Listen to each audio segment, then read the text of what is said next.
Now today, we're going to wrap up our series called Swipe Left. We've been talking about everything love and dating and romance and ultimately marriage for the last few weeks. And our primary focus has been on those in our community who are single. If you're single, if you are just getting started in life, if you're with somebody, dating someone, if you're engaged, technically you're kind of still single. You haven't said I do yet, right? Maybe you're divorced, maybe you're widowed. We have people in all different places in life in our church. And to be honest, I think sometimes in communities like this, when you're single, I think sometimes single people can feel a little bit left out.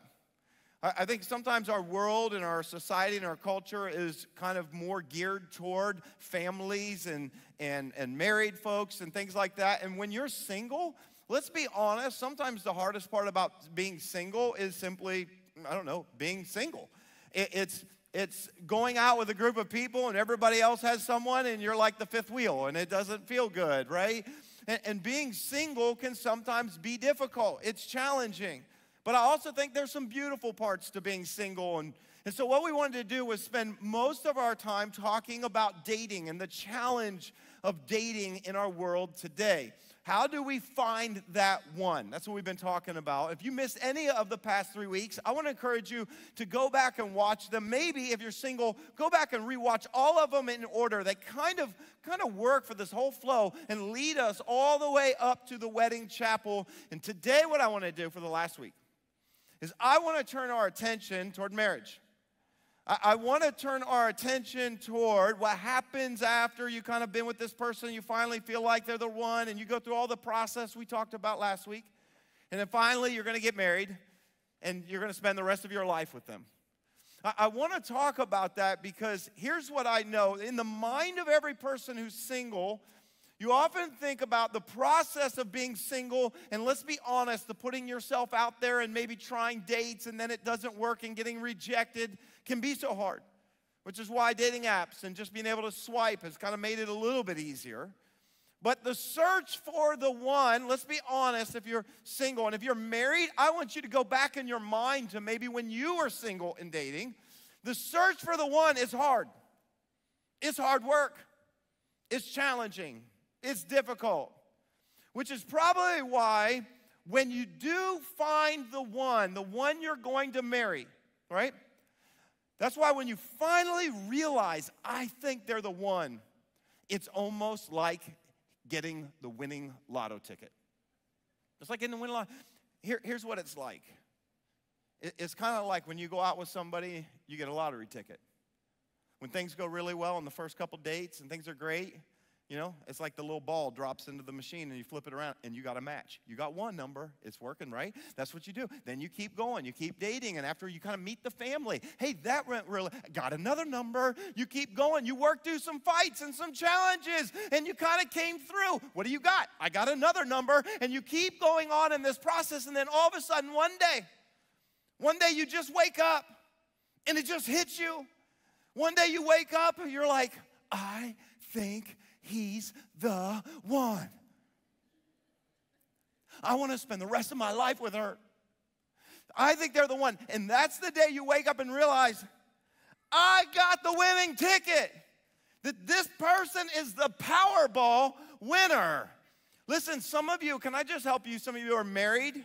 Some of you have been married so long you've forgotten what it was like when you first remembered or realized that they were the one and you didn't realize that they were your Powerball ticket. If you're sitting next to your spouse, turn and look at them and go, baby, you're my Powerball ticket. Tell them. Look at them and say, I struck gold when I found you. Because sometimes, listen, we forget, and I'm saying this in jest, but also to help us remember something that is so easy to forget, which is that our spouse, finding a spouse is like finding something of incredible value. It's not that easy. Finding someone, I mean, yeah, you could go find anybody, but finding the one, the match for your soul, the person that you spend the rest of your life with, it's not so easy. And so when you do, it's like you found something of great worth. Now, I didn't come up with that analogy. The Bible does. And in fact, I want to read to you this one verse from Proverbs 18:22. It's an incredible verse. We're going to be in the New Testament today, but we're going to start with this one verse. We're going to start one verse in the Old Testament. We're going to hit one verse in the New Testament. That's it. Proverbs 18:22. I love this picture. And maybe men, I want you to pay attention to this because this will be a great reminder, especially if you're married. Proverbs 18:22 says this: the man who finds a wife finds a what? Say it out loud. The man who finds a wife finds a treasure, and he receives favor from the Lord. Now, here's what I want to point out. You've got to find the wife first. Like, I know we understand the narrative in Genesis, and it was like God brought Eve to Adam. Great for Adam. That's not how it works for the rest of us. Okay, God gave Eve to Adam. You got to find your person. You've got to search for your person. You've got to dig in the dating dirt to find it's dirty. That's what you have to do. I remember when I was growing up, my brother, he saved up a bunch of money to buy one of those metal detectors.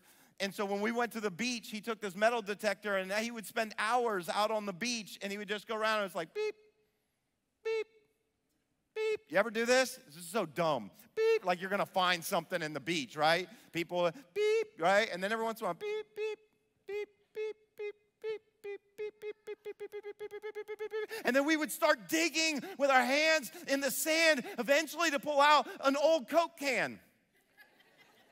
Like, this is junk. And then we keep searching, and you're beep, beep. Can I tell you what dating's like? Dating's like beep, beep, beep, beep, beep. Hey, beep, beep, beep, beep. You know, but then you got to dig, right? It's not just finding it. You got to dig in the dirt, and you got to do something. You got to work at it. You got to discover whether or not they are the treasure. But here's what Proverbs 18 says, that a man who finds a wife finds a treasure and receives favor from the Lord. In fact, this analogy just continues in Proverbs. It says that an excellent wife is like a crown on her husband's head. In other words, ladies, you make him look good. That's what it means. An excellent wife. Or here's another one, and I don't know if this is meant to be a compliment. It almost kind of sounds like one of those backhanded compliments. In Proverbs 31, it says a wife of noble character is hard to find. That seems terrible. It's like, man, if you can find a girl who's got a good heart, woo, that's hard to find. But it says if you find her, that she is worth far more than rubies. What I'm saying is to find a wife is to find a treasure. Now, I like to think that because I know the Bible was written in kind of an ancient, and let's just be honest, a misogynistic, and men kind of dominated the narrative. I like to kind of think that today we could take that and we would also flip it. I kind of like to think some of us guys are a little bit like a treasure. Not just you ladies. Come on, any ladies got a treasure with you? I like to think us guys can be. How about, I wish we could have Proverbs 32. I think we're one chapter short. I mean, could you imagine? I mean, we could say the same thing. A man of noble character is hard to find. Amen. But when you do, he's worth more than gold, right? Like I think it goes both ways. The perspective is that when you receive a spouse, it's like finding treasure. It's receiving favor from God, because this whole design of relationships and marriage comes from God. That marriage is a gift from God. It's like finding treasure. Now, I want to take our attention to the New Testament, because I want to show you something that God just blew up in my mind about a month and a half ago. Jesus shares a parable of a treasure in Matthew chapter 13 in one simple verse. He gives us this parable of finding buried treasure. Now, if you want to understand a parable, you got to know that a parable is not like something that really happened. We're going to hear and read this one verse, this one story in a verse, in a sentence. But what you need to know is that it tells a very real truth. And Jesus often spoke in parables. And he talks about this parable of finding a buried treasure. Now, let me just say this, okay? Because I am going to take this parable and I am going to use it, and I'm going to compare it to something that it was intended to be. I'm going to take a little bit liberty with it, but you're going to see the perspective when I bring it back. Because the ultimate goal of this parable was to help us understand what it's like when we discover Christ. When we find him, when we realize who he is. That's the goal of the parable. I'm going to show you this, okay? But what you need to understand is that all throughout Scripture, the Bible takes and it relates and it creates this parallel between marriage and our relationship with God. It's all throughout the Bible. Okay, there's this picture that our relationship, and so what we can discover is the things that we want to discover about God and our relationship with him, that on earth, I would go so far as to say that God maybe gave us marriage so that we had an earthly perspective, an earthly construct of understanding what it's like to have a relationship with him. You see it all through the Bible. In the Old Testament, there's marriage language all throughout. You see that God tells the Israelite nation, I've chosen you. Don't worship any other gods because I'm like a jealous boyfriend. No, I'm a jealous husband. He says, I'm a jealous God, right?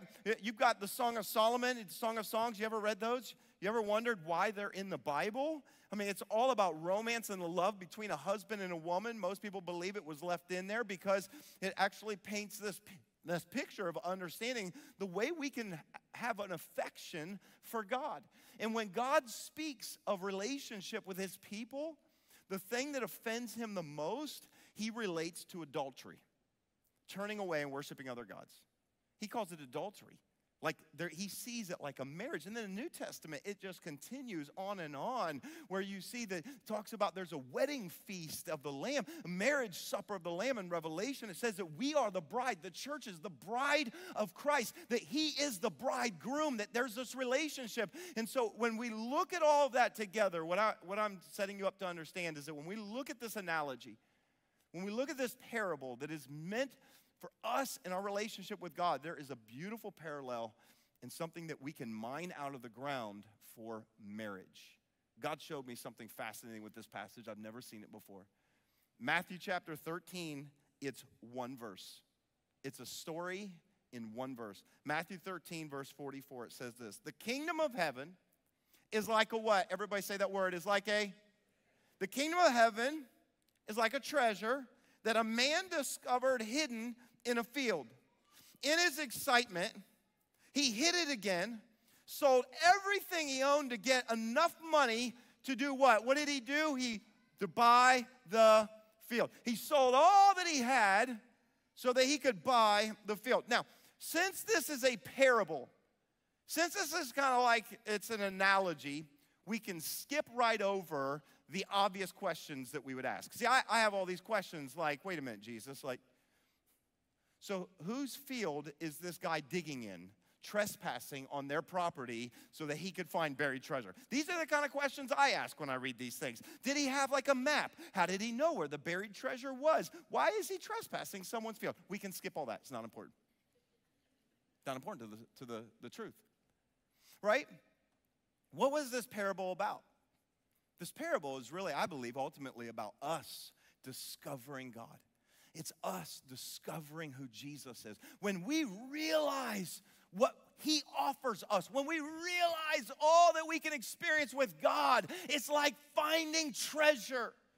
I don't know if any of you feel that way about God, but maybe I could remind some of us that have been following Jesus what it was like when we first experienced God's love. Do you remember the moment when you had an encounter with God where maybe you felt his presence for the first time and you were like, I didn't know what to believe, but faith exploded inside of you and you just felt God's forgiveness and you felt God's mercy wash over you and you felt the love of God and you'd never felt anything like that before. See, this is what it's analogous to. It's like finding treasure.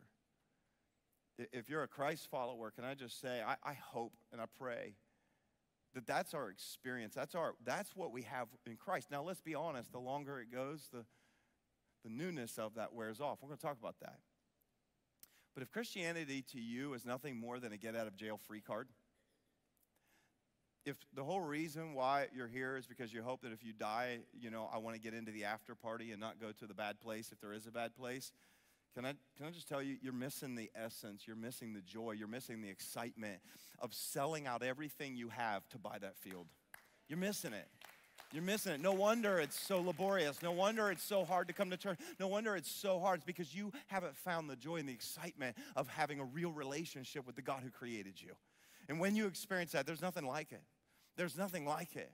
And maybe, just maybe, one of the best ways that God has given us here on earth to understand this truth is marriage. What if marriage is given to us not just because we're lonely, not just because, we miss out on life if we don't have a partner to share? All those things are true. But what if God gave us marriage here on earth so that we could actually understand that dynamic with him? And I wanted you to understand this when it comes to marriage, because I think sometimes in marriage we think it's all about the treasure, the girl, the guy, right? It's the treasure. That marriage is finding the treasure. I want to bring that analogy back. Proverbs 18:22. A man who finds a wife finds treasure and receives favor from the Lord. And sometimes, here's what we do.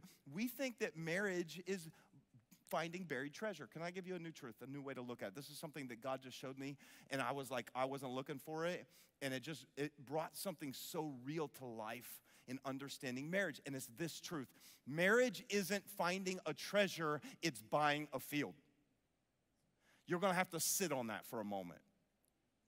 Because some of you are like, no, I thought Proverbs 18:22 said that she was a treasure, she was a gem, she was a diamond, I thought it said, listen, marriage isn't finding a treasure, it's buying a field.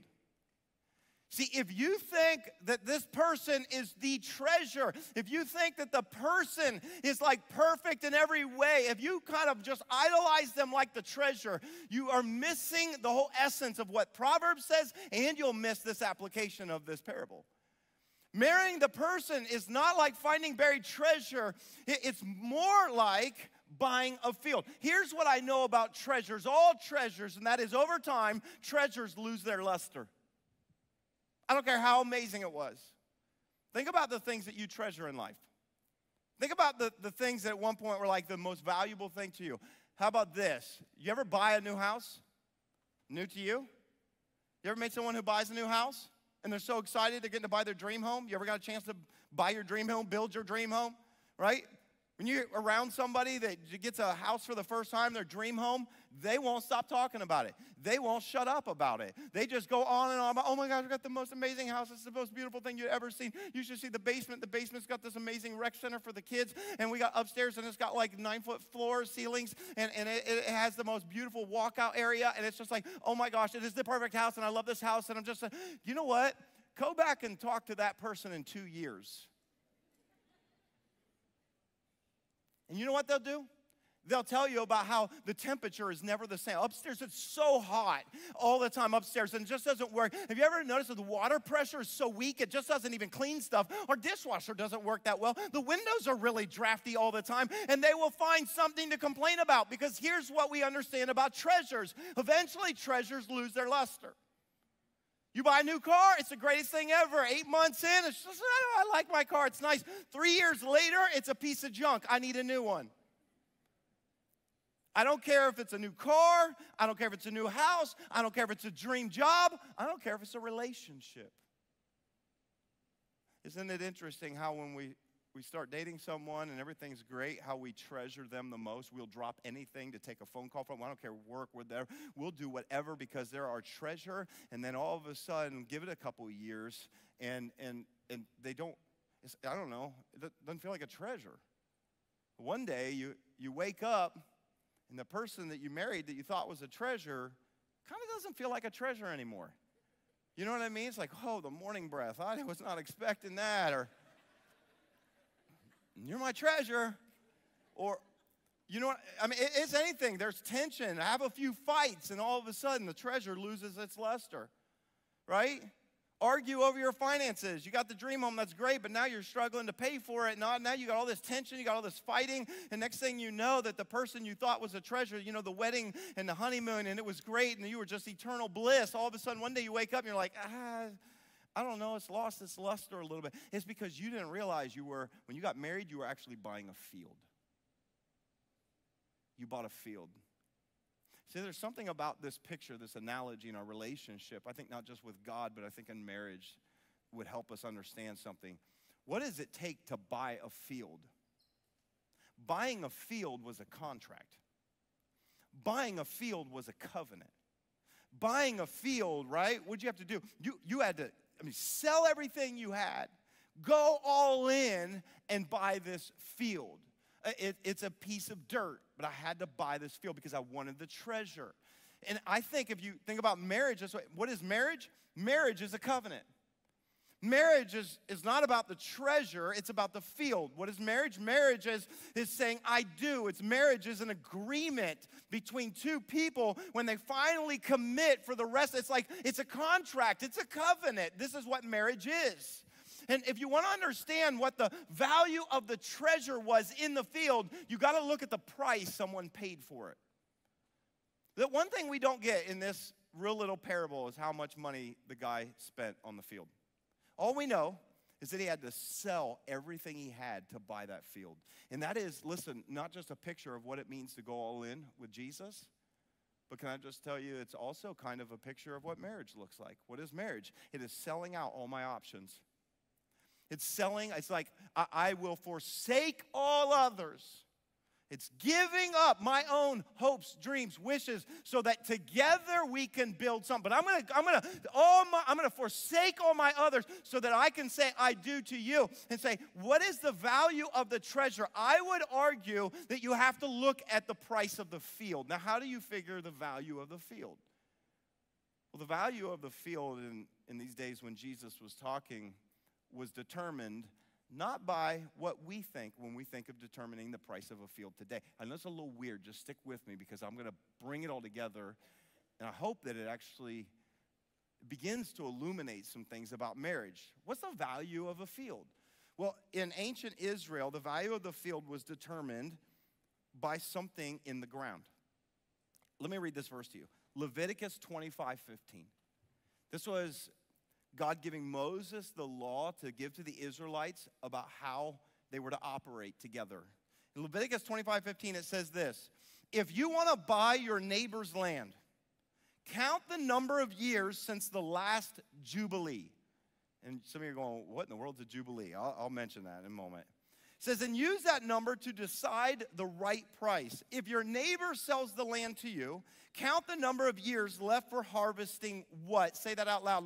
For harvesting crops, and use that number to decide the right price. Now, the way you determined the price of a field, the value of a field, was not the things we would use today. We would say, hey, how much is this property worth? We would say, well, what's its location? Location. It's all about the location and the proximity to things. Has this got a beautiful view? What are the things that we would say? Is it perfect for building on? What is it? All the things that we would say makes a piece of property valuable today is not what they looked at. What they looked at back then was what you could draw out of the field. It was the number of crops you could harvest until the Jubilee. Now, if you're kind of saying, what in the world's a Jubilee? The Jubilee was something in ancient Israel. It was a marker that after 49 years, that on the 50th year, they would have to take land contracts and give it back to the original owner of the property. And here's why. There was a unique application because when they went to the promised land, God gave each tribe a specific piece of property. And so what they could do is they could sell their property. But what they were really selling the property for was the number of years they could harvest crops. So listen, the value of a field is determined by what is produced out of it. If that doesn't describe marriage, I don't know what does. The value of a marriage is not based on the treasure, the person, him. Oh, he was so good. Oh, he's just kind, and he works hard, and he's got a great job, and he's so cute. The value of your marriage is not based on how sexy she is and how, I love her personality, and her laugh is so cute. And it's not based on those things. The value of a marriage is based on what you can draw out, produce, harvest from the field that is called your marriage. I want you to see this because I think the danger is, especially if you're single, the danger is that you can think that when I finally get to the wedding chapel that I have reached the pinnacle. That I have finally gotten to, this is like the search is over, the hard work is done. I'm here to tell you, as somebody who's been married for quite a few years, and those who are married would tell you that you're missing the whole perspective of marriage. I'm not talking about the wedding, I'm talking about the marriage. Listen to me today. Marriage is about working your field. Some of you that are married maybe need reminded of this. Marriage is about working your field. It's the investment that you make into your field. The work does not end when you get married. I know those of you who are single are like, oh, you don't know, I've been searching, it's so hard, it's so challenging, it's so difficult, it's so painful, I got to deal with it. I've got bad news for you. The work does not end when you get married. The work continues on. And by the way, the reason why you hear so much today about people having extramarital affairs, about people going outside of their marriage and their field, is because they say things like, but the grass looked greener over there. And the whole reason why the grass looks greener over there is because you're not actually working your own field.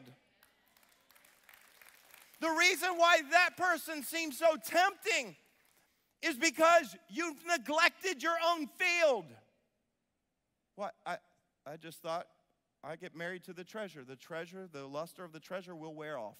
I promise you. The real value in a marriage comes from what you produce out of it. It's what you work in it. It's working the field. Now, I want to give you just real quickly a few thoughts about working your field today. And if you're married, this is just gold for you. But if you're single, what I need you to hear today is this idea that we so often think that when I finally get married, it's like I reached the summit of singleness and now I got married. But what you don't realize is you just moved to a bigger mountain. It's like you got up one mountain only to realize that the K2 is right there in front of you. And now you got to climb that one, okay? And so what I want you to understand, and if you're married, maybe we need reminded of this. What do I get out of my marriage? Well, it's your field. You bought the field. Well, I wanted the treasure. I know. But you bought the field. Marriage is the field. It's buying the field. Let me give you 3 thoughts, and they're real easy. They're real simple. The first one is this. Work the ground. You got to work the ground. If anybody here has ever planted a garden, you ever want to harvest something out of a ground, you know that the ground is hard, that you have to work the ground before you can even do anything with it. The fallow, uncultivated soil that is in your marriage, you have got to work the ground. And let me just tell you something. The first few years of your marriage is going to feel like hard work. I didn't say the first few months. First few months will feel like heaven. It's the first few years that is going to be the hard work. You have to work the ground. You've got to turn it upside down. You've got to get your hands dirty. You're going to have to plow through some stuff. What am I saying? I'm saying you're going to have to do the hard work of learning what it's like to live and share life with someone. And it is hard work. You're going to have to do the hard work of communication. Do you know it's a lot easier just to fight than it is to communicate? That's why we do it. It's the default. It's easy just to blow up. It's easy just to think I'm right. It's easy just to, the hard thing to do is to have a conversation. The hard thing to do is admit you're wrong. The hard thing to do is to communicate. The hardest part of a relationship is the hard work that you have to do. It's working through the differences you have with someone. It's working through the bad habits that you brought into it and that they brought into it and has created fireworks, okay? It's working through sinful attitudes. It's working the ground. If you want your marriage to be successful, get ready to work. Grab a shovel, grab a pick, grab something, and you go to work. I think one of the reasons why so many people bail on marriage early is because they didn't realize they were signing up to work. I thought it was just, I don't know, dating was so awesome and engaged was so great. The wedding was amazing. I just figured I'm going to get to spend all my extra time with my best friend in marriage. And yes, you will. Yes, you will. And that's going to be part of the problem. Yes, you will. I'm just trying to help.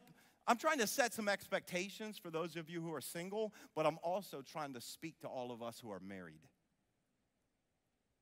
To stop working in our marriage.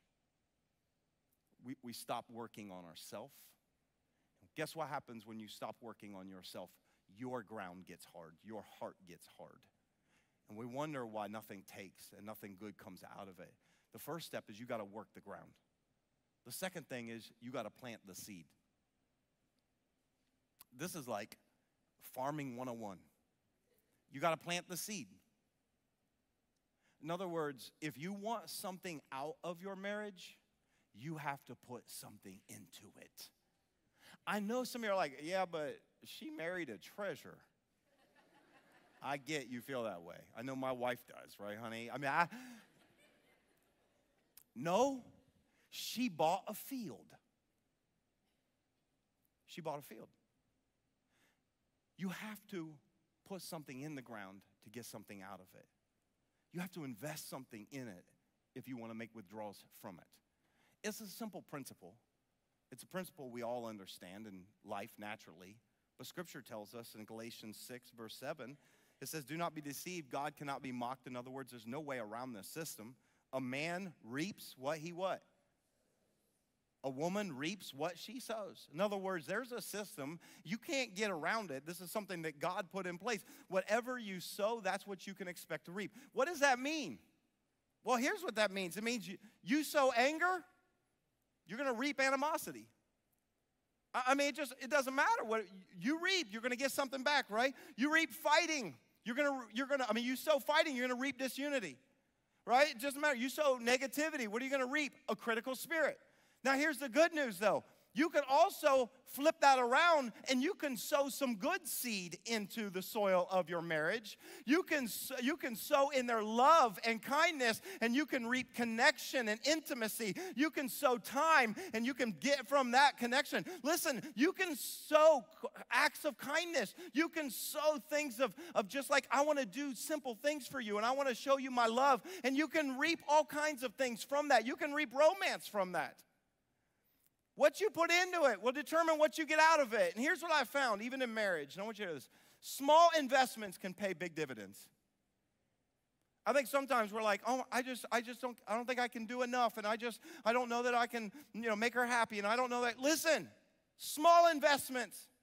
All you need are some small investments can pay big dividends. Something I started doing probably about a year or year and a half ago. I found out that my lovely wife, she loves getting Starbucks every once in a while, but she hates to buy Starbucks. Any of you feel like that?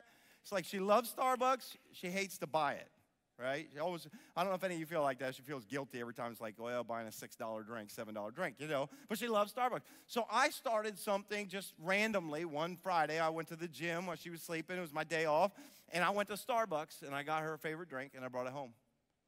She was so appreciative.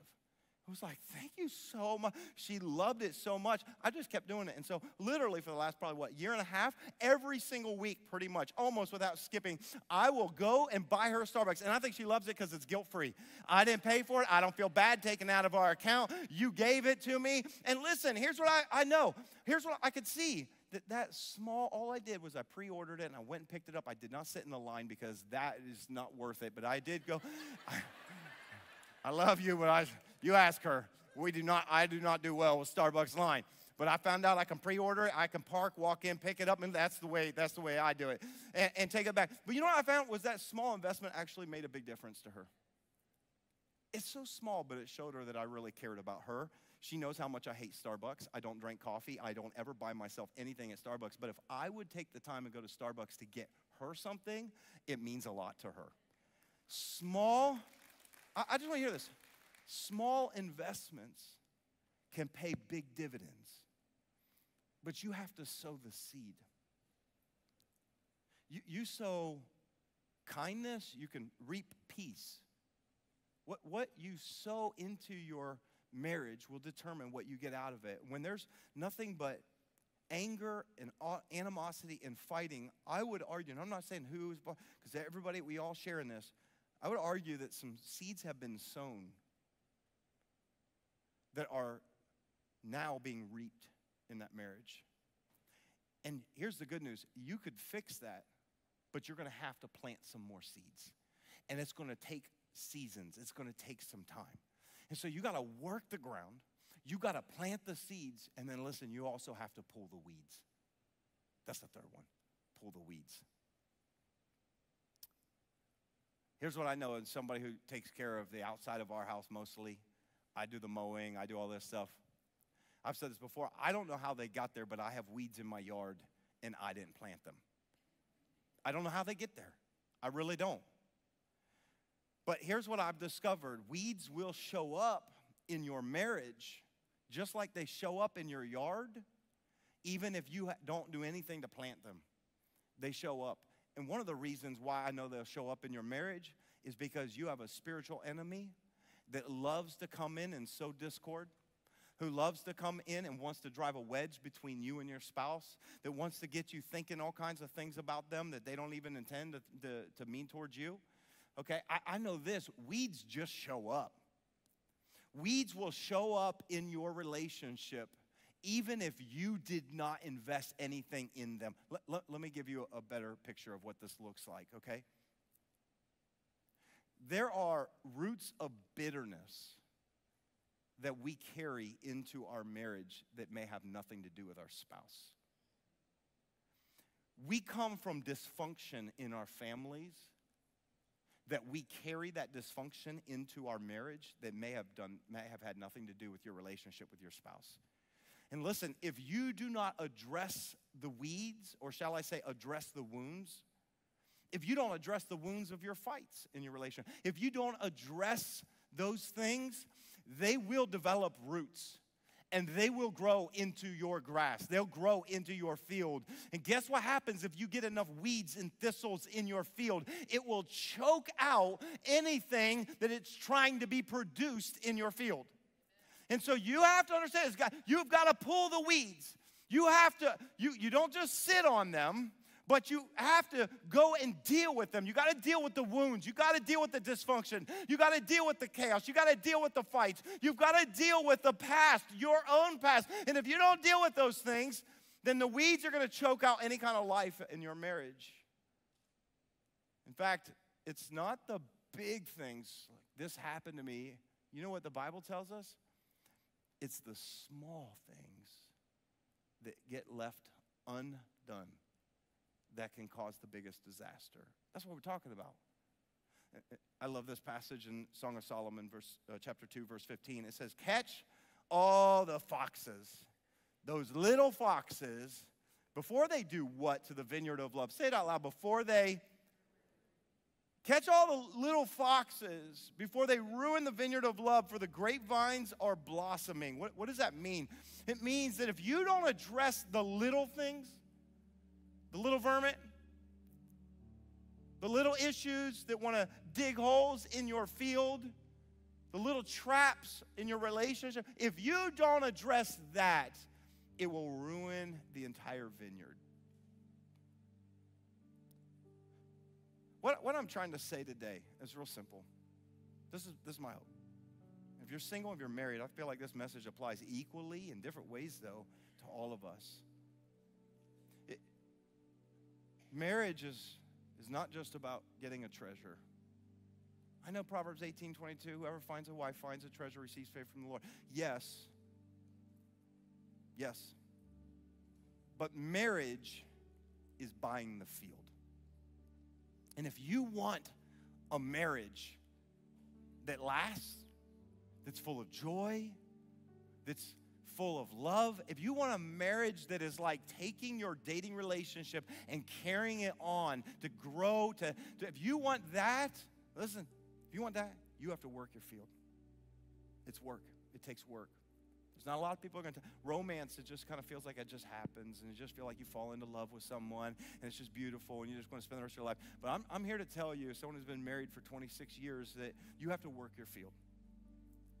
You get out of it what you put into it. And marriage is a gift from God. So when I think about what Jesus said, I saw this beautiful picture, this analogy of marriage in this one, but I also want to remind us that the whole point of marriage is to reflect the kind of relationship that God wants to have with each of us. Do you know God wants you to, even in moments like this, to be filled with so much joy and excitement over His love and His grace, over discovering His forgiveness and His mercy? Do you know He wants you, that you would literally go sell everything you have and you would say, I'm all in. I'll buy the field because I want you, Jesus. That's what I believe marriage at the end of the day is supposed to reflect. And it's supposed to point us to a relationship with Jesus. So I don't know about you, but my challenge to all of us at the end is twofold. One, in relationship, is work the field. Work the field. Married people, work your field. Work the ground. Plant the seeds, pull the weeds. Maybe some of you, it'd be great to have a conversation about those things today. Where are we working the ground? Where are we not working the ground in our relationship? Let's work on it. Let's make it all that we want it to be. But then the second thing is this. Do you have that kind of relationship with Jesus? The kind that's so full of joy and excitement that He is your greatest treasure? That He is the one that you desire more than anything else in this world, that you will sell out everything else to get the field so that you can have Him. Because when you do that and you experience Him in that way, I'm telling you, it's like fireworks go off inside of you. It's like going back. Like, you know, the Bible says that we can leave our first love. In Revelation, it says, God wants to be our first and only love in that regard. And I pray today, maybe for some of you, it's time to say yes to Him. Would you all just stand to your feet? I want to close with prayer as we close out this series. I want to take a moment and I want to pray specifically over some groups of people in our community today. I want to pray over those who are single. This series has been in many ways directed toward those of you who are single because, number one, we care about you. And number two, I believe that God cares about you and He cares about your journey. And He wants you and He made you to find companionship and to find love. And so I hope you have and find all of that. Secondly, I want to pray over all of those who are married. Because here's what I know. Some of you are here today and for whatever reason, maybe there's some weeds in your marriage. Maybe there's some areas that just look like dry ground that there's nothing been planted in it. Maybe there's some things that you need to address. I'm going to pray that God will give you the wisdom on how to walk through that. But I also want to pray for all of us that maybe at the end of this series, that God would do something in our heart that we would fall in love with Him in the way that we've been talking about finding someone. Maybe we would fall in love with Him that way again. So would you pray with me? Father, I just pray right now first for all those who are single in our community. God, as we wrap up this series, I pray for every person that, Lord, is maybe younger, those who are older, those who, Lord, are looking for a first relationship, those, Lord, who have been divorced or widowed. I pray, God, for a grace for this season. That, Lord, there's something beautiful that you can do in this season of their life.